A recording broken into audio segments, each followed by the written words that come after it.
So David left Gath and took refuge in the cave of Adullam. When his brothers and the rest of his father's household heard about it, they went down to him there. And all who were distressed or indebted or discontented rallied around him, and he became their leader. About 400 men were with him.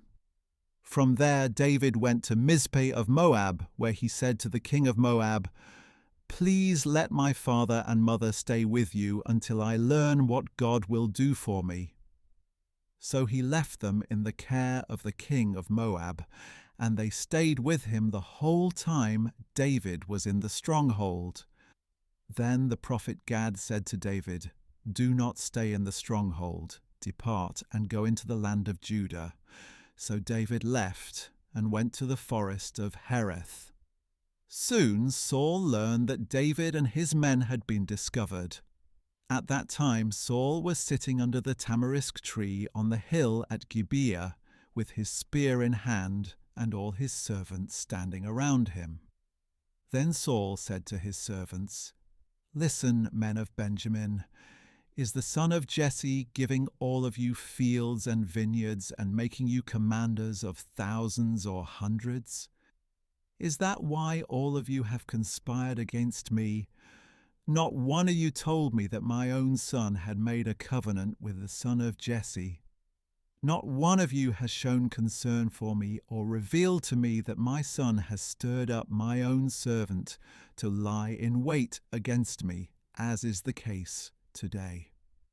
But Doeg the Edomite, who had stationed himself with Saul's servants, answered, "I saw the son of Jesse come to Ahimelech son of Ahitub at Nob. Ahimelech inquired of the Lord for him and gave him provisions. He also gave him the sword of Goliath the Philistine." Then the king sent messengers to summon Ahimelech the priest, the son of Ahitub, and his father's whole family, who were priests at Nob, and all of them came to the king. "Listen now, son of Ahitub," said Saul. "Here I am, my lord," he replied. And Saul asked him, "Why have you and the son of Jesse conspired against me? You gave him bread and a sword and inquired of God for him so that he could rise up against me to lie in wait, as he is doing today." Ahimelech answered the king, "Who among all your servants is as faithful as David, the king's son-in-law, the captain of your bodyguard and honored in your house? Was that day the first time I inquired of God for him? Far be it from me. Let not the king accuse your servant or any of my father's household, for your servant knew nothing of this whole affair, not in part or in whole." But the king replied, "You will surely die, Ahimelech, you and all your father's house." Then the king ordered the guards at his side, "Turn and kill the priests of the Lord," because they too sided with David, for they knew he was fleeing, but they did not tell me.